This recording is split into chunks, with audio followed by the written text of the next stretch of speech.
अस्सलाम वालेकुम। Last session में हमने एडोब फ़ोटोशॉप को इंस्टॉल करने का तरीका सीखा था और इस सेशन में हम प्रैक्टिकली देखेंगे कि हम फ़ोटोशॉप को किस तरह से यूज़ कर सकते हैं और इसकी यूज़फुल कमांड्स कौन सी हैं। हम अपने इस कोर्स में इस पैकेज से रिलेटेड कौन कौन सी कमांड्स यूज़ करेंगे, तो हम इस सेशन में वो इंशाल्लाह डिस्कस करेंगे। सबसे पहले मैं आपको बताता चलूँ कि ये एडोब फ़ोटोशॉप का इंटरफ़ेस है जो आपको सबसे पहले नज़र आता है। और अगर बाय मिस्टेक आप ये कोई भी टैब आपसे यहाँ से बंद हो जाए, इस तरह से जैसे मुख्तलिफ़ टैब्स हैं इनकी सेटिंग्स आगे पीछे हो जाएं या कोई यहाँ से हाइड हो जाए, कोई स्किप हो जाए, कोई क्लोज़ हो जाए, तो आप जाके इसे यहाँ से रिकवर कर सकते हैं। वर्क स्पेस में आकर रीसेट इसेंशियल्स करेंगे तो वो दोबारा से आपको उसी हालत में इंटरफ़ेस नज़र आएगा एडोब फ़ोटोशॉप का। अच्छा, फ़ोटोशॉप में काम करने के लिए हमें एक वर्क स्पेस की ज़रूरत होती है जिसका साइज़ भी हम खुद डिफ़ाइन करते हैं। तो वो वर्क स्पेस क्रिएट करने के लिए हम यहाँ से फ़ाइल पर जाएंगे, यहाँ से न्यू पर क्लिक करेंगे और ये हमारे पास कुछ इस तरह से इसका इंटरफेस आ जाएगा। तो यहाँ पर फ़ोटोशॉप ने आपको कुछ प्री सेट्स दिए होते हैं जिनके साइज़ जो हैं वो पहले से सेट होते हैं। इसी तरह ये फ़ोटो में है, इसका भी देखें साइज़ वगैरह प्री सेट है और इसी तरह ये इसका साइज़ भी आप देख सकते हैं। ये फ़ोटोशॉप ने आपको प्री सेट्स कुछ दिए होते हैं, पहले से ही साइज़ इसका जो है असाइन हुआ होता है। इसी तरह ये लीगल पेज का साइज़ है, ये A4 का साइज़ है। तो मुख्तलिफ़ साइज़ जो हैं ये बने बनाए जो है वो आपको एडोब फ़ोटोशॉप प्रोवाइड कर देता है। प्री सेट इसे कहते हैं। फॉर एग्ज़ाम्पल हम यहाँ से लीगल को सिलेक्ट कर लेते हैं प्री सेट में से और यहाँ से हम इसे क्रिएट कर लेंगे। तो अभी देखिए हमारे पास ये एक लीगल साइज़ की जो वर्क स्पेस है वो बनकर आ गई है और अब हम जितनी भी वर्किंग करेंगे वो इसी वर्क स्पेस में करेंगे जो कि लीगल साइज़ की है। तो हम इसे अब क्लोज़ कर देते हैं। एक दो और चीज़ें मैं आपको बताता चलूँ कि आप अपनी मर्ज़ी से भी अपनी वर्क स्पेस का जो साइज़ है वो डिफ़ाइन कर सकते हैं। फॉर एग्ज़ाम्पल हमने फ़ेसबुक का कवर बनाना है तो उसके लिए हमें वर्क स्पेस चाहिए होती है। वो हम पहले चेक भी कर लेते हैं गूगल से कि फ़ेसबुक कवर का क्या साइज़ है। हम यहाँ सिंपली फ़ेसबुक कवर साइज़ लिखेंगे तो ये देखें इसने हमें साइज़ दे दिया, ये पिक्सेल्स में है साइज़। तो ये हमारे पास देखें साइज़ आ गया फ़ेसबुक कवर का 851 पिक्सेल्स ये विड्थ है और ये 315 पिक्सेल्स ये हाइट है। हमारे पास जहाँ भी साइज़ दिया गया होगा इस तरह से वो पहले हमारी विड्थ आती है और उसके बाद फिर हाइट आती है। यानी यहाँ 851 विड्थ है और 315 जो है वो हाइट है। हम इसे एज़ इट इज़ यहाँ पर साइज़ में एंटर कर देंगे।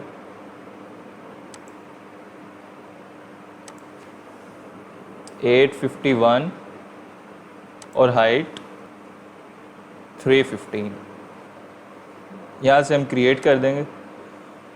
तो देखें एडोब फ़ोटोशॉप ने हमें उस साइज़ का एक वर्क स्पेस प्रोवाइड कर दी है जो हमने उसे एंटर किया था वहाँ से डिटेल्स में। तो यह फेसबुक के कवर का ये वर्क स्पेस है। हम जो भी डिज़ाइन करेंगे वो इसी वर्क स्पेस में करेंगे और ये अब फेसबुक का कवर बन जाएगा।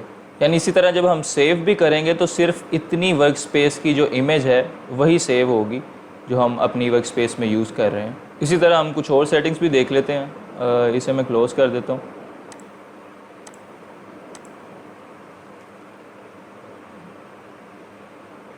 अच्छा, यहाँ आप देखें हमारे पास जो डायमेंशन है वो पिक्सेल्स में सिलेक्ट हुई है। कुछ और भी डायमेंशंस होती हैं लेकिन यहाँ हमारे पास पिक्सेल्स में सिलेक्ट हुई है। और मैं आपको बताता चलूँ कि हम डिजिटली जितना भी काम करेंगे, कोई वेबसाइट का बैनर बनाना हो या कोई लोगो बनाना हो, कोई प्रोडक्ट इमेज वगैरह हो, उसका जो भी मतलब हम अपनी वेबसाइट या फेसबुक इंस्टाग्राम के लिए जितनी भी इमेजेस या जो भी हम क्रिएट करेंगे वो हम पिक्सेल्स की डायमेंशन के साथ ही करेंगे। अच्छा, इसके अलावा हम प्रिंटिंग के काम के लिए पिक्सेल्स की डायमेंशन यूज़ नहीं करते, कोई और डिमेंशंस होती हैं।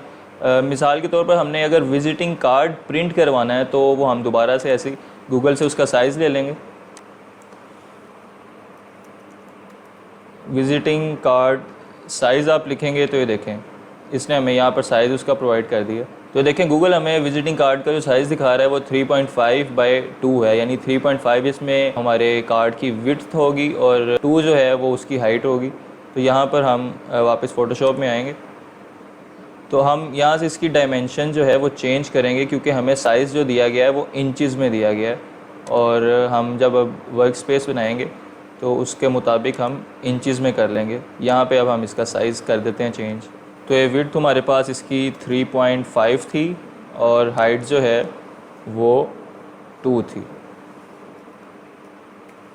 मैं आपको फिर बताता चलूँ कि ये हमारे पास जो फर्स्ट प्लेस पे जो साइज़ में आता है वो विड्थ होती है और ये सेकंड प्लेस होती है वो हाइट होती है। और इसी तरह यहाँ भी हमारे पास फर्स्ट प्लेस विड्थ की है, सेकंड प्लेस हाइट की है। और मैं आपको एक और बात बताता चलूँ कि जब भी आप साइज़ वगैरह कोई चेक करेंगे गूगल से, तो ये जो चीज़ होती है ये इसे हम प्राइम सिंबल कहते हैं। अगर यहाँ 2 प्राइम सिंबल्स होंगे तो इसका मतलब है कि जो साइज़ हमें दिया गया ये इंचज़ में दिया गया, और अगर यहाँ पर एक प्राइम सिंबल होगा तो उसका मतलब ये है कि ये जो साइज़ हमें दिया गया ये फ़ीट में है। इस टाइम 2 प्राइम सिंबल्स हैं तो इसका मतलब है हमारे पास जो साइज़ हमें गूगल प्रोवाइड कर रहा है, जो दिखा रहा है वो इंचज़ में है, तो हम यहाँ पर भी इंचज़ की डायमेंशन के साथ साइज़ एंटर करेंगे। अच्छा, इसके बाद ही हमारे पास रेजोल्यूशन है। अगर हम कोई डिजिटल वर्क कर रहे हैं यानी फेसबुक कवर है या कोई ऐसे लोगो वगैरह बना रहे हैं तो उसके लिए हमारे पास रेजोल्यूशन जो है वो 72 जो है वो इनफ होती है। लेकिन अगर हम कोई प्रिंटिंग का काम करवा रहे हैं, जैसे कोई विजिटिंग कार्ड हमने प्रिंट करवाना है या कोई फ्लेक्स वगैरह करवानी है, तो वो डिपेंड करता है। मतलब विजिटिंग कार्ड हमारे पास साइज़ में छोटा होता है तो हम उसकी रेजोल्यूशन 300 कर लेंगे। अगर हमारे पास ऑब्जेक्ट जो है वो बड़ा है, जैसे हमने कोई फ्लेक्स वगैरह डिज़ाइन करनी है, तो उसके लिए हम रेजोल्यूशन 150 कर लेते हैं, ताकि हमारी जो फ़ाइल का साइज़ है वो ज़्यादा इंक्रीज़ ना हो, वो ज़रा लिमिटेड ही रहे। तो अगर हम उसकी रेजोल्यूशन, फ्लेक्स की भी रेजोल्यूशन 300 कर लेंगे तो फ़ाइल का साइज़ बहुत बड़ा हो जाएगा, तो हमने उसको भी मद्देनज़र रखना है डिज़ाइन करते हुए।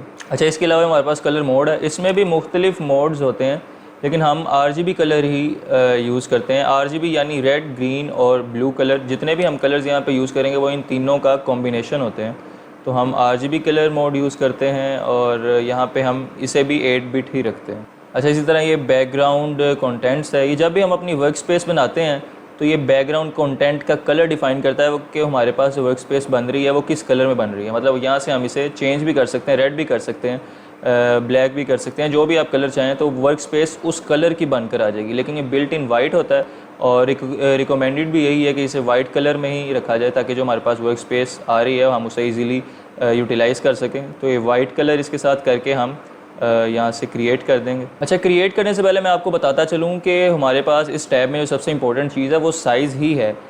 इसका साइज़ बहुत इम्पोर्टेंट होता है। और मैं ये भी आपको बता दूँ कि हमारे पास 2 तरह के मीडिया होते हैं, एक प्रिंट मीडिया होता है और दूसरा डिजिटल मीडिया होता है। प्रिंट मीडिया यानी विजिटिंग कार्ड वगैरह इसमें आ जाते हैं, और डिजिटल मीडिया जो है वो सारा इंटरनेट पर जो हम यूज़ करते हैं, फेसबुक कवर हो गया, लोगो वगैरह हो गया, प्रोडक्ट इमेज हो गया, तो जो भी हम डिजिटली यूज़ करते हैं वो डिजिटल मीडिया काउंट होता है।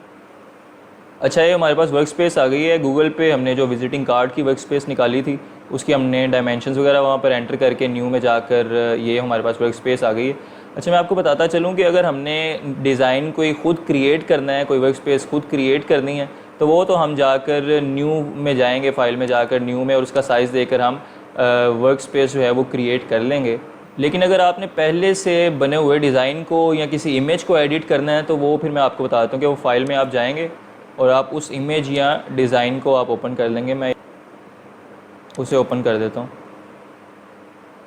अच्छा, हमने इमेज जो है वो ओपन कर ली है और हमने जिस साइज़ में ये इमेज ओपन की है फ़ोटोशॉप ने हमें उसी साइज़ का वर्क स्पेस प्रोवाइड कर दी है। और अगर हम इस इमेज का या जो भी आप डिज़ाइन ओपन करेंगे उसका साइज़ चेक करना चाहते हैं तो आप यहाँ पर इमेज में आएंगे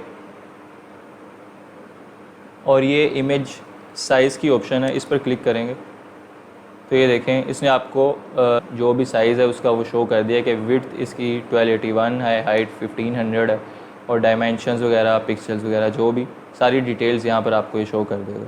तो इस तरह से आप किसी भी इमेज या डिज़ाइन का ऑलरेडी जो बना हुआ है उसका साइज़ देख सकते हैं। और अगर हम किसी इमेज को किसी ख़ास साइज़ में एडजस्ट करना चाहते हैं तो उसका भी मैं तरीका आपको बता देता हूँ कि वो हम कैसे करेंगे। फॉर एग्ज़ाम्पल, आप अपनी वेबसाइट पे कोई स्क्वायर पोजीशन में इमेज लगाना चाहते हैं, स्क्वायर में किस तरह एडजस्ट करेंगे वो मैं आपको बता देता हूँ। तो उसके लिए सबसे पहले हम स्क्वायर साइज़ की वर्क स्पेस बना लेते हैं। उसकी विड्थ और हाइट जैसा मैंने आपको बताया कि सेम होती है, तो यहाँ पर हम 1000 विड्थ में ऐड कर लेंगे और 1000 हाइट में ऐड कर लेंगे और इसे हम यहाँ से क्रिएट कर लेंगे। ये हमारे पास देखें वर्क स्पेस जो है वो ऐड हो गई है। तो हम उसके लिए जो लोकेशन है जो इमेज की जिसको हम स्क्वायर में कन्वर्ट करना चाह रहे हैं रखी हुई थी, और इससे हम ये वाली इमेज है इसे हम यहाँ से ड्रैग करेंगे और यहाँ पर इसे ऐसे छोड़ देंगे। तो ये देखें, ये जो इमेज है ये ऑटोमेटिकली स्क्वायर साइज़ में कन्वर्ट हो चुकी है। अच्छा, अगर आपको लगता है कि आपने ये जो इमेज ऐड की है इसके साइज़ में अभी भी एडजस्टमेंट की ज़रूरत है, तो आप आल्ट और शिफ्ट को दबाएंगे और ये इमेज की 4 नोड्स होती हैं। आप किसी भी एक नोड को यहाँ से जो है वो पकड़ के तो इसमें चेंजिंग कर सकते हैं साइज़ में। देखें, इक्वली इसका साइड एडजस्ट होता जाएगा, तो ये आप अपनी मर्ज़ी से इसे एडजस्ट कर सकते हैं। अगर आप शिफ्ट और आल्ट को नहीं दबाएंगे तो फिर ये देखें, ये इक्वली जो है इसका साइज़ एडजस्ट नहीं होगा। तो मेरे ख्याल से आपको वर्क स्पेस की समझ आ गई होगी। जब भी हम कोई भी चीज़ बनाते हैं तो उसके लिए हमारे पास वर्क स्पेस होना ज़रूरी है। अब हम इस इमेज को सेव करके आपको दिखाते हैं कि ये किस तरह से किस साइज़ में सेव हुई है।